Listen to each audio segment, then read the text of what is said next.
안녕하세요. 토라호그입니다. 자, 지난번 영상까지 해서 무츠레지마까지 다녀왔습니다. 그 연락선을 탔던 다케사키 선착장, 그리고 시모노세키역, 그다음에 C몰, 뭐 이런 것들이 다 이렇게 한 군데 모여 있어요. 그리고 부산과 시모노세키를 이제 오고 가는 페리 있죠. 페리가 정박하는 곳도 바로 그 C몰의 뒤편에 있습니다. 자, 여기서 또 한 가지 빼놓을 수 없는 게 있습니다. 뭐 관광지는 아닙니다. 그 최근에 벚꽃을 보는 회, 사쿠라오 미르카이, 뭐 그거가 이제 이슈가 돼가지고 한국에도 이제 뉴스를 통해서 많이 알려졌죠. 그래서 이제 아시는 분도 많이 이제 생기셨을 것 같은데, 그 아베 총리의 지역구가 시모노세키입니다. 더 자세하게 말씀드리면 이제 시모노세키를 포함하는 야마구치현의 중의원 선거구 제4구입니다. 그래서 아베 총리의 의원 사무소가 시모노세키에 있어요.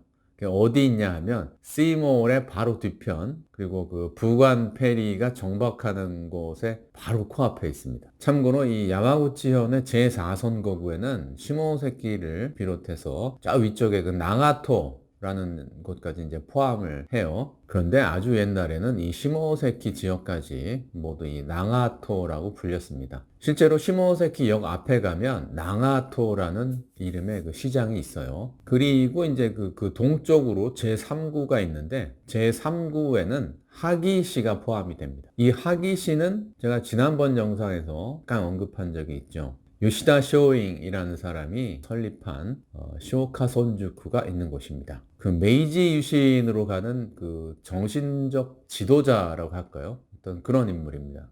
그리고 제3구에는 이제 좀 흥미로운 곳이 있는데 바로 미네시라는 곳입니다. 여기에는 보면 이제 그 아키요시다이라고 있는데, 여기는 정말 광대한 석회암 지대입니다. 저도 옛날에 중학교 때 가본 적이 있습니다. 그 가보면은 시선이 닿는 데까지가 다 이게 그 희끗희끗한 그 석회암이 이렇게 노출된 그런 지형이에요. 아주 특이한 지형입니다. 그리고 이제 석회암 동굴도 있고 그렇습니다. 자, 다시 돌아가서요. 이 아베 총리의 의원 사무소, 여기는 제가 중학교 때 친구들하고 자전거 타고 막 돌아다니는 그런 곳입니다. 아베 신조 총리는 동경 출생이에요. 근데 왜 시모노세키에 저 멀리 떨어진 그런 곳에 지역구가 있을까요? 이제부터 그 얘기를 좀 해보겠습니다. 시모노세키에서 가장 그 존경받는 역사적 인물이 누굴까요?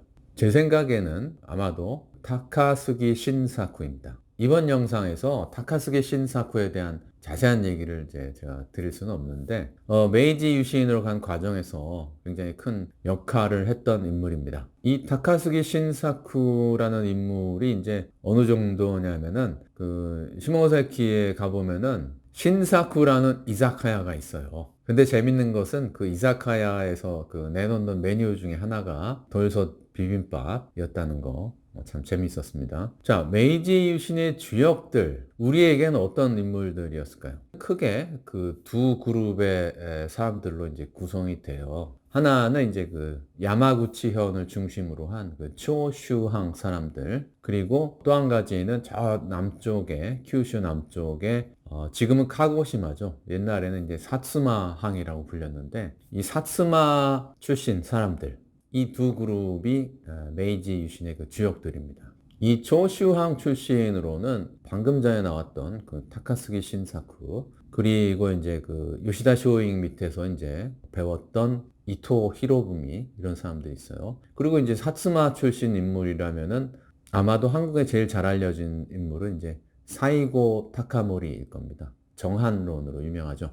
뭐 이런 인물들이에요. 우리에게 어떤 인물들이었냐? 자세한 설명은 생략해도 되겠죠. 덧붙여서 참고로 타카스기 신사쿠의 그 신이라는 한자, 그 한자와 그 아베 신조 총리의 그 신이 같은 한자입니다. 그리고 아베 신조 총리의 아버지 아베 신타로의 그 신도 같은 신자를 써요. 뭐 서양에서도 뭐 할아버지가 손자한테 자기 이름을 이렇게 물려준 그런 경우도 있다고 들었는데, 일본에서도 그 자기 이름 중에 뭐 한 글자라든가 뭐 이런 걸 이렇게 후세에 물려준 것을, 그리고 그걸 또 받는 것을 이렇게 굉장히 명예롭게 생각하는 것 같아요. 실제로 그 키시 노부스케 이따가 나올 건데 총리했던 사람이죠. 키시 노부스케가 태어났을 때 그 증조부가 있어요. 조부도 아니고 이제 증조부인데 키시 노부스케가 이제 아들로 태어나니까 굉장히 기뻐하면서 자신의 이름 중에서 노부를 이제 물려줬다 그래요. 노부는 이제 믿을 신자죠. 굉장히 이름에 많이 쓰였습니다.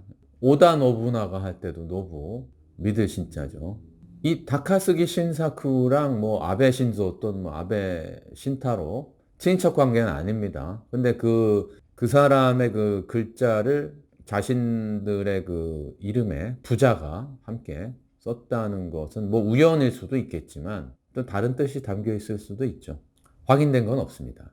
근데 아베 총리는 평소에 이제 그 요시다 쇼잉을 굉장히 존경해 왔다 뭐 그런 말은 했었어요. 요시다 쇼잉은 이제 그 존왕양이죠. 그 존왕양이가 뭐냐면 외세를 물리치고 천황에게 다시 권력을 이제 돌려주자 이제 그런 사상인데 그 지도자가 요시다 쇼잉입니다. 그리고 그것을 가르쳤던 곳이 쇼카 손주쿠. 근데 이제 이 요시다 쇼잉이 바쿠후죠. 거기에 이제 그 어떤 그 관료를 암살하려다가 발각돼가지고 사형당해요. 젊은 나이에. 그 가만 보면은 그 일본의 그 메이지 유신으로 가는 과정에서 역사적으로 이렇게 존경을 받는 인물들을 보면은 하나같이 다 젊은 나이에 요절합니다. 타카스기 신사쿠 이 사람은 30도 되기 전에 죽습니다. 그리고 이제 그 시바 료타로의 대하 소설로 유명한 사카모토 료마라는 인물이 있어요. 사카모토 료마는 초슈랑 그 사츠마가 원래는 원수지간처럼 안 좋았는데 아주 외세에 힘없이 굴복하는 그 막부를 이제 무너뜨리자는 목표 하에 일시적으로 서로 손을 잡습니다. 그 중재를 이끌어낸 인물이 이제 사카모토 료마인데 이 사람도 30대 초반 젊은 나이에 죽습니다. 생각해 보면은 자기 자신의 목숨보다도 나라를 제대로 똑바로 세워야 되겠다는 그런 신념을 갖고 있는 사람들이 있었기에